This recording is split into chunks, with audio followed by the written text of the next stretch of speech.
So hi friends, so இன்றைக்கான recipe பார்த்திங்கன்னா caramel bread popcorn. So இது பண்ணுறது ரொம்பவே ஈஸிங்க. ஸோ ஜஸ்ட் ஒரு 3 ஸ்லைஸ் பிரெட் எடுத்துக்கோங்க. அதை சின்ன சின்ன க்யூப்ஸாக கட் பண்ணிக்கோங்க. அதை ஒரு பேனில் எந்த ஒரு ஆயிலுமே போடாமல் சும்மா போட்டு இதை ஃப்ரை பண்ண போகிறோம். ஸோ லோ ஃப்ளேம்லேயே வச்சுக்கோங்க. ஸோ நம்ம இந்த ப்ரெட்டை கொஞ்சம் கிறிஸ்பியாக ஃப்ரை பண்ணி எடுத்துக்க போகிறோம். இதில் நம்ம எந்த ஆயிலுமே ஆட் பண்ண போகிறது கிடையாது.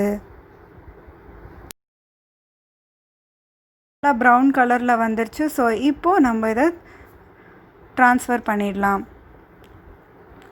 ஸோ நெக்ஸ்ட்டு கேரமல் பண்ணுறதுக்கு சுகர் ஒரு 2 டேபிள் ஸ்பூன் எடுத்துக்கோங்க. And 1 tablespoon of water add பண்ணுங்கள். அண்ட் அதை நல்லா மிக்ஸ் பண்ணி விடுங்க. மீன்வைல் மில்க் ஒரு 2 டேபிள் ஸ்பூன் ஆட் பண்ணுங்கள். அதையும் நல்லா கலக்கி விடுங்க. இப்போது 1 டேபிள் ஸ்பூன் பட்டர் ஆட் பண்ணுங்கள்.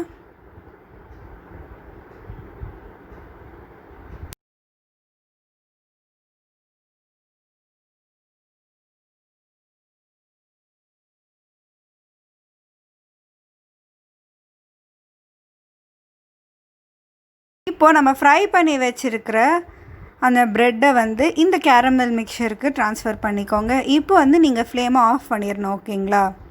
ஸோ இதை நல்லா மிக்ஸ் பண்ணிக்கோங்க.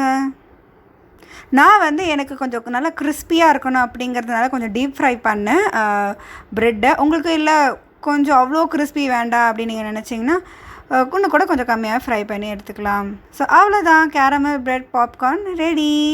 ஸோ இது உங்கள் வீட்டில் ட்ரை பண்ணி பாருங்கள். அண்டு நேற்று நான் பண்ண ஹாட் சாக்லேட்டுக்கு இது ஒரு பர்ஃபெக்டான ஒரு ஸ்நாக்காக இருக்கும். ஸோ 2 ட்ரை பண்ணி பாருங்கள். உங்கள் மறக்காமல் என்னோடய சேனலை சப்ஸ்கிரைப் பண்ணுங்கள். பக்கத்தில் இருக்கிற பெல் ஐக்கானை கிளிக் பண்ணுங்கள். பாய்.